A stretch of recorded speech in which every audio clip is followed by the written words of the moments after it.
It's another crazy rollercoaster week supporting Oxford United, isn't it? We were looking to bounce back today after the disappointment of that very feisty 3-2 defeat to Pompey. And yeah, going into the game, we were just Burton were a side we were expecting to beat today. Let's be honest about it, but you doesn't give you a given right that you're going to get that job done. You just hope for Oxford's good form would carry on, and that defeat was just a blip.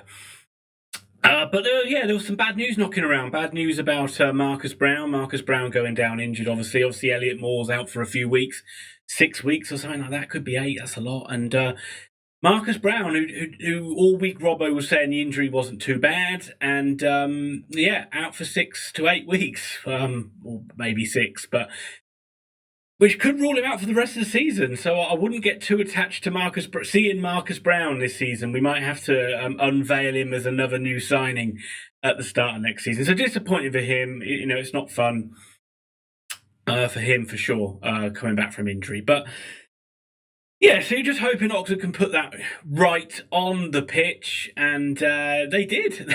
They were very, very good today. Excellent performance by Oxford United.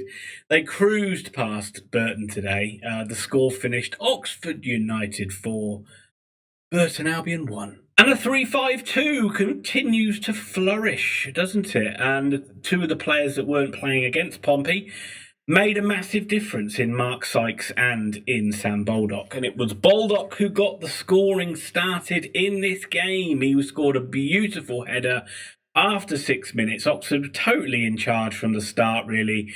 Put Burton on the back foot. We looked dangerous every single time we went forward. And it was a lovely ball in by Herbie Kane. I often criticise him for not offering enough in terms of assists and goals, but this was a brilliant assist from him. And he was very good today, given a lot more space than he was given against Pompey, and he flourishes when you give Herbie Kane space and time, just like most footballers do, but ones that are very, very good at picking their passes tend to flourish a lot more if you stand off them. But it was a lovely curl ball and a beautiful header by Baldock. Lovely guided header back, just did nothing more than just place it back the other side of the keeper. It took an age to cross the line, but eventually it hit the post and went in. Perfect start for Oxford, but as we know, these games are never straightforward. And as the first half rolled on, Oxford were decent, but I think they dominated it as much as they did in the opening phase. And Burton had their periods of time in possession, and they had some pressure, but never really tested us too much. So you were always comfortable enough at 1-0. Oxford looking good going forward, as I said. The hold-up play of Baldock and Taylor was very, very good. They were bringing the likes of Whyte into the game, bringing the wing-backs into the game. Even the likes of McNally and Long were like making striding forward runs. McNally numerous times out from the back, causing problems. It was just a matter of whether that second goal could come. We had one disallowed, which looked a little bit harsh for offside. Could have been Baldock's second. But then we did get the second. 35 minutes on the clock. A good move by Oxford United. The ball comes out to Gavin Whyte on the edge of the box when he reshaped to shoot, and the ball boys were sent running to the car park to retrieve the ball, thinking this is only going to end in one place because Gavin Whyte has not been able to score this season. But this time he did, and he slammed it perfectly into the top corner of the goal. Nothing Burton could do about that one. Totally deserved, really, from Oxford United's point of view. But then it was about to get even better when the third goal went in. A lovely move again down the left-hand side. I think it was Ryan Williams who got the ball across to Baldock, and it was a beautiful first-time controlled finish into the bottom corner. Boy, what a signing he has been so far. So exciting to see him play. There is, we'll get to him, injury news about him in the second half. But so far, he's hit the ground running for Oxford United, hasn't he? Looks dangerous up front there with Taylor. And if Taylor's a sharp finisher, you'd almost say Baldock takes it to another level. So calm and composed. And we've got two lethal poachers up there now, hopefully, till the end of the season. But don't forget about Matty Taylor either. Let's not forget about him. He was not going to be undone. Another great Oxford move. Ball came over the top. Taylor was free in the area. Burton had a hard time marking anybody. We'll get to that in a bit. But Taylor was free on the volley, a beautiful volley in past the keeper. Went through the keeper really, but it was hit with power and he was quite close enough range. Can't really blame the goalie too much for that one. But 4 wonderful goals for Oxford United. But the only thing that could possibly go wrong was conceding a goal. We just can't seem to keep clean sheets, and I think the most frustrating thing is that it is the same goal seems to be scoring all the time. I'm going to butcher the name here. Guedioura? Bit of a journeyman player, but he did actually play quite well for Burton, and he smashed this ball in from outside the box. Stevens must be pulling his hair out of these, because the amount of times we've seen it where a defender heads the ball out straight, it goes out of the area, player runs onto it, smashes it into the goal. There was not much he could do about it. Really, if you're being ultra critical, you could blame the defending, but I don't think you really can for this one. I think that one is just a great strike, like it was a great strike for the guy who scored that 3rd goal for Pompey the weekend. And it's just annoying that all these goals seem to be going in. They're so similar, and it does create a tinge of frustration, but we can bury that down today. We don't need to worry about it. We can worry about that later on, because this was all about Oxford at their attacking best. There's not really much to say about the second half. I don't know how Oxford didn't score more goals. But the key point really was, at the start, Sam Baldock looked like he jinked in on a mazy run, and then he played the ball out wide and Oxford spurned the chance. And I was thinking, he's going to be odds on for a hat-trick today. And then 2 minutes later, he sat down on the centre circle and has to come off injured. He walked off, which is promising. But at the moment, we have no idea what that could be. It could just as much be a bloody 8-week injury as it could be. He could be fine for Shrewsbury next weekend. It's fingers crossed he's going to be okay. Because it would be a real devastating loss for Oxford.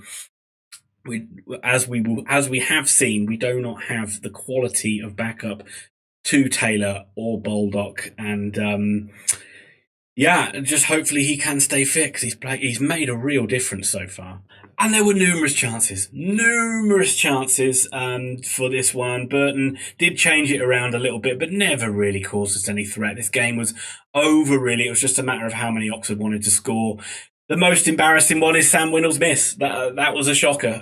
It was a great move again, and Taylor's pulled it across, and for once, Burton did a great job of blocking crosses. The amount of times Oxford tried hard-hit slide rule crosses across the front, but Burton were very good, actually, at blocking them away. But this time a defender missed it, and Sam Winnell, unfortunately, missed it as well, and it hit his standing foot, and it is very embarrassing miss, because it should have been a tap-in, and he really needs a goal. But that is his hard luck, really. I mean, he did all right after that. He had a couple of good shots and the keeper made good saves. But really, it was just, Oxford just could not get more goals in this game. But they didn't need them.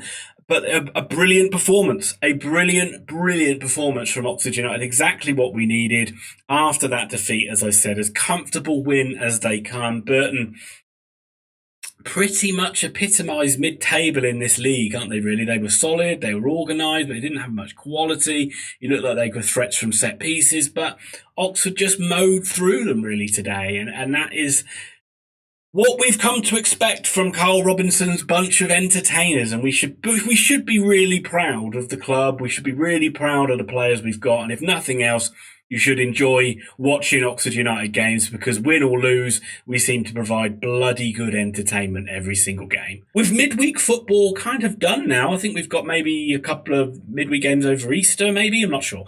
But that is pretty much Oxford playing every Saturday now, so it's a chance for a player to rest. It's a chance for Robinson to get everything completely, nicely, firmly set for these remaining games. Shrewsbury away is next, a game where we seem to win 3-2 in crazy games. So expect another barnstorming game, topsy-turvy game. You expect nothing less from Oxford United, but that always seems to be a 3-2 game, which Oxford have to come from behind and win. But we don't have Tanaji.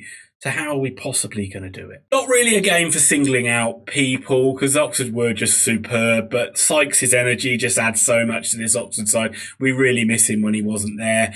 McNally striding out of defence time and time again. What a player he looks. A quality centre-back, makes some great challenges, but also a very good footballer, like what we've seen with Dickey and Atkinson in the past. And yeah, other than that, Just a very, very good, enjoyable display. Even the likes of Nathan Holland got on. You even forget about him, don't you? But there is some good news as well on the injury front. James Henry back soon, and Billy Bowden back soon. And Bowden was in great form before he did get an injury, so hopefully he can pick that up where he's left off. But not too much more to say from me. Let me know what your favourite goal was down below. Let me know how many points you think Oxford are going to need to get into the playoffs, how many more wins they're going to need as well. But other than that, not much really too more to say. Burton really got nothing more to play for, but you're welcome to put your comments down below of what you thought of the game. And other than that, hit like, hit subscribe, enjoy your Saturday evening, and yeah, we'll be back very soon.